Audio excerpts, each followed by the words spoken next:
கடகராசிக்காரர்களுக்கு பார்த்தீங்கன்னா 8ஆம் இடத்துல ராஜயோகாதிபதிகளான சூரியனும் செவ்வாயும் ஆரம்பத்தில் மறைஞ்சாலும் கூட 15ஆம் தேதிக்கு பிறகு சூரியன் 9ஆம் இடத்துக்கு போயிடுறார்.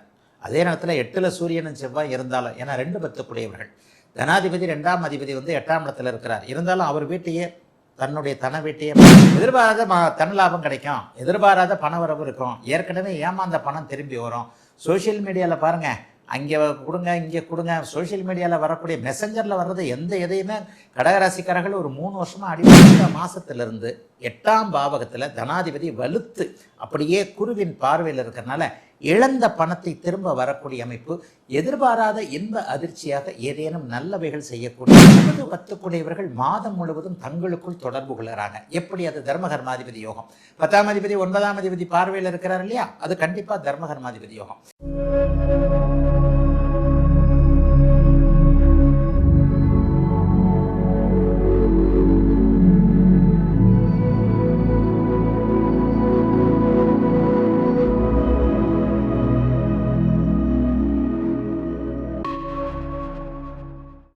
ஆன்மீக பரிகாரம் நேயர்கள் அனைவருக்கும் இனிய நல்வாழ்த்துக்கள். எல்லோரும் நன்றாக இருப்பீர்கள். இதான் மார்ச் மாதம் பிறக்க போகிறது. ஐயா, வருடம் பிறந்து 2 மாதங்கள் ஆயிடுச்சு. 2026 எனக்கு கொஞ்சம் ஓரளவுக்கு நன்றாக இருக்கும்னு நினச்சேன். ஏதோ லேசாக அப்படியே ஒரு வெளிச்சம் தெரிகிற மாதிரி தெரிகிறது. ஆனால் முழுசாக இன்னும் எந்த விதமான நல்ல மாற்றங்களும் வரலை. எனக்கு நன்றாக இருக்குமா இல்லையா? ஏதாவது ஒரு நல்ல நிலைமைகள் எப்படியாவது ஒரு ஜோதிடத்தில் நம்பிக்கை இருப்பவர்களுக்கு, ஜோதிடத்தில் ஆர்வம் மட்டும் இல்லாமல் ஜோதிடத்தை புரிந்தவர்களுக்கே ஒரு சில நிலைகளில் சில விஷயங்களில் தயக்கம் இருக்கும். சரி, இந்த மார்ச் மாதம் 12 ராசிக்காரர்களுக்கும் எப்படி இருக்கும்? மார்ச் மாதத்தில் ஏதாவது முக்கிய கிரகங்கள், முக்கிய நிலைமைகள் ஏதாவது இருக்கா அப்படின்னு பார்த்தீங்கன்னா, வருடாந்திர கிரகங்கள்னு சொல்லப்படக்கூடியது 4 கிரகங்கள் தான். சனி, குரு, ராகு, கேது. இந்த வருடாந்திர கிரகங்களான 4ம் நிலையாக அந்த இடத்துல இருக்குது. இந்த வருஷம் இந்த மாதம் கண்டிப்பாக சனிப்பெயர்ச்சி இல்லை.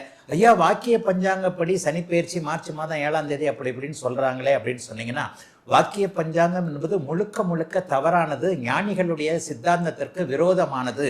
ஒரு சாதாரண ஜோதிடர் வாக்கிய பஞ்சாங்கத்தை கொடுத்தார், ஞானிகள் கொடுத்தது தான் திருக்கணிதம். வாக்கியத்திற்கு முந்தையது திருக்கணிதம். நிறைய பேர் ஜோதிடத்தை புரியாமத்தான் அந்த வாக்கிய பஞ்சாங்கம் இதுதான் ரொம்ப முக்கியமானது, ஞானிகள் கொடுத்தது வாக்கிய பஞ்சாங்கம், மனிதர்கள் கண்டுபிடிச்சது திருக்கணிதம்னு ஜோதிடமே தெரியாமத்தான் சொல்றீங்க. உண்மையிலேயே ஆரியபட்டர்லேருந்து, வராகமிகரிலிருந்து, பராசரர்லேருந்து, மகாகவி காளிதாசர்லாம் திருக்கணிதம் அப்படிங்கிறத தன்னுடைய 8வது உத்தரகாலாமிரத்தில் 8வது ஸ்லோகத்தை ரொம்ப தெளிவாக சொல்றார். 2000 வருடங்களுக்கு முன்பு திருக்கணிதம் என்பது தெல்ல தெளிவாக ஞானிகளால் அருளப்பட்டு இடையில் வந்த சாதாரண நம்மை போன்ற ஒரு ஜோதிடரான, நம்மை விட மேம்பட்ட ஜோதிடர்னு வேணா சொல்லிக்கலாம், வரருசி என்கின்ற ஒரு மேதை, அவங்க ஞானிகள் திருக்கணித சித்தாந்தத்தை கொடுத்தது.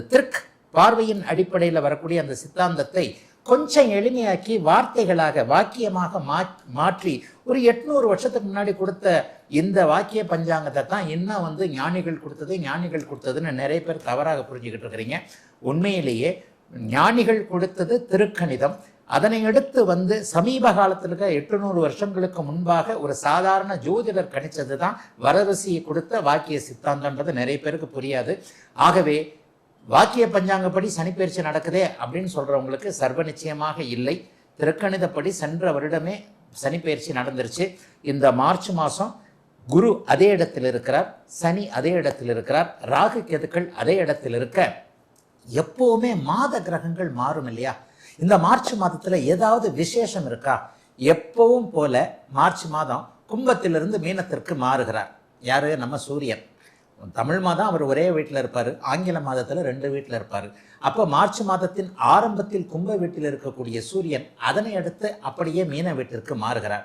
ஏதாவது பெரிய விசேஷம் இருக்கா? கும்பத்திலேயே நிலைத்திருக்கிறார்கள் புதனும் செவ்வாயும் ராகுவும். இந்த மாதம் முழுக்க அவங்க அதில் தான் இருக்கிறாங்க. இந்த ஒரு நிலையில் புதன் செவ்வாயோட ராகுவோட சேர்ந்து கெட்டு போறாரே அப்படின்னு பார்த்தா, நல்ல வேலையாக குருவின் பார்வை அவருக்கு இருக்கின்ற அமைப்பு.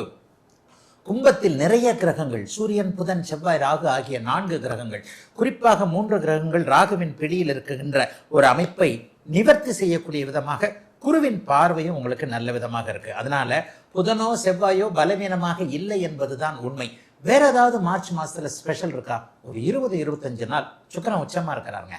ஆரம்பத்தில் 1ஆம் தேதி 2ஆம் தேதிலாம் கும்பத்தில் தான் இருக்கிறார். அதற்கப்புறம் 3ஆம் தேதி அல்லது 2ஆம் தேதி நினைக்கிறேன் 3ஆம் தேதியே சுக்கிரன் உச்சம் என்கின்ற அதி அற்புத ஒரு நிலைமை அடைகிறார்.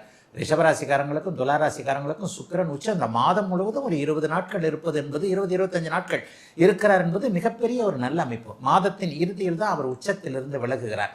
உச்சத்தில் இருக்கும்போது என்ன பண்றாரு? சனியை சுபத்துவப்படுத்துகிறார். மீனராசிக்காரர்களுக்கு ஜென்மச்சனி அமைப்புகளை ஒரு 10-20 நாள் அப்படியே தம் பண்ணி வைப்பார். ஜென்மச்சனியுடைய ஒரு தடங்கல்கள் இதை அவர் நிறுத்தி வைக்கிறார் என்பதுதான் அர்த்தம். ஆக மாத கிரகங்கள் என்று சொல்லப்படக்கூடிய வழக்கம் போல சூரியன் 2 ராசிகளுக்கு மாற புதனும் செவ்வாயும் கும்ப வீட்டிலேயே ராகுவோடு பிடியில் இருந்தாலும் கூட குருவின் பார்வையில அற்புதமாக பலமிழக்காத ஒரு நிலைமையில சுக்கிரன் உச்சத்தை அடைந்து மாத கடைசியில மாறக்கூடிய அமைப்பு இந்த மார்ச் மாதத்தோட ஒரு ஸ்பெஷலான அமைப்புனே சொல்லுவேன். மற்றபடி கிரகங்கள் பெரும்பாலும் குருவின் பார்வையிலும் சுக்கிரனுடைய இணைவிலும் இருக்கிறார்கள்.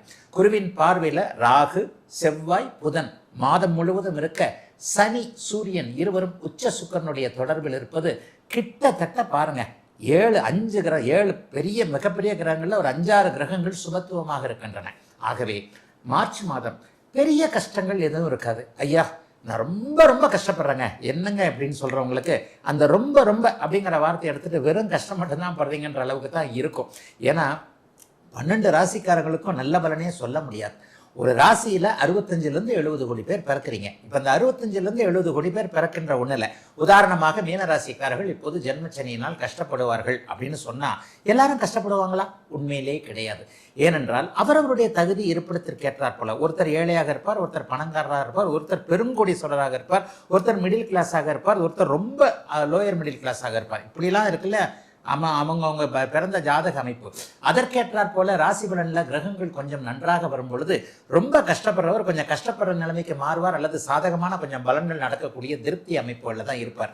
இது துளாராசிக்கும் பொருந்தும். துளாராசிக்காரர்களுக்கு இப்போது இந்த மாதம் முழுவதும் மிகப்பெரிய நல்ல பலன்கள் இருக்கக்கூடிய தன்மைகள் இருக்கு.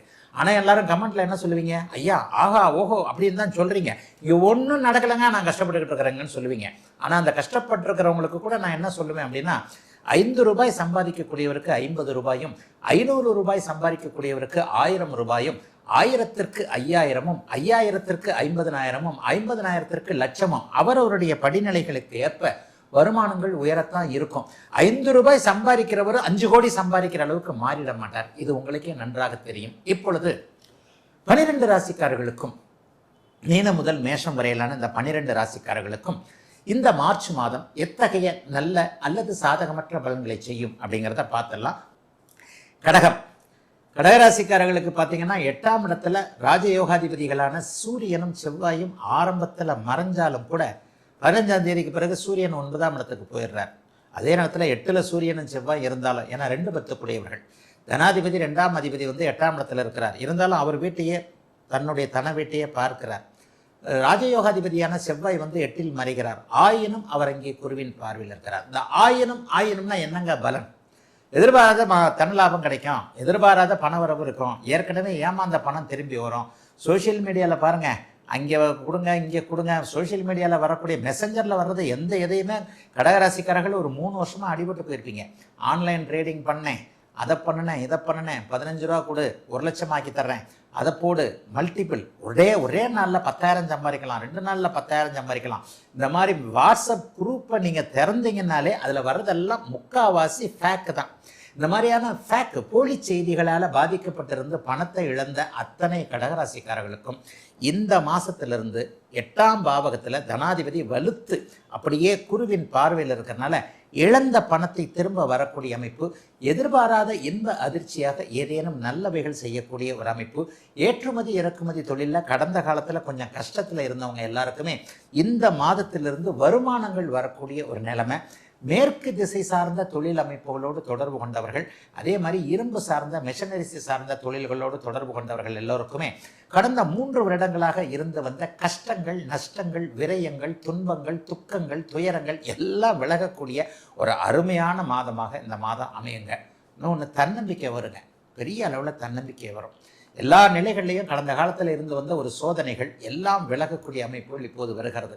9, 10 கூடியவர்கள் மாதம் முழுவதும் தங்களுக்குள் தொடர்பு கொள்கிறாங்க. எப்படி? அது தர்மகர்மாதிபதி யோகம். 10ஆம் அதிபதி 9ஆம் அதிபதி பார்வையில் இருக்கிறார் இல்லையா, அது கண்டிப்பாக தர்மகர்மாதிபதி யோகம்.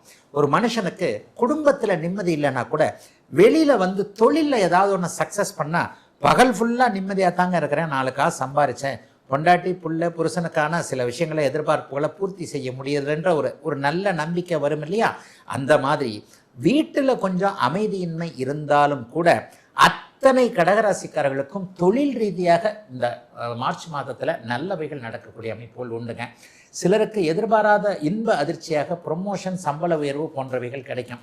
வேலையெல்லாம் போனால் கவலையப்படாதீங்க, ஏற்கனவே இருந்த வேலையோட நல்ல வேலை கண்டிப்பாக கிடைக்கும். கடகராசிக்காரர்களுக்கு துன்பங்கள் முடிஞ்சிருச்சுன்றது தான் உண்மை. அட்டமத்து சனியில் பூச நட்சத்திரக்காரங்களையும் ஆயில்ய நட்சத்திரக்காரங்களையும் கேட்டால் கண்ணீர் கதைகள் ஆயிரம். ஒரு கதை 2 கதை இல்லை, ஆளுக்கு 10 கதை வச்சிருக்கிறீங்க. அந்த கண்ணீரெல்லாம் துடைக்கப்படுகின்ற நல்லவைகள் மட்டுமே நடக்கக்கூடிய யோக பலன்கள் நடக்கக்கூடிய மாதமாக அமைஞ்சிருக்குதுங்க கடகராசிக்காரர்கள் எல்லோருக்கும் இந்த மார்ச் மாதம்.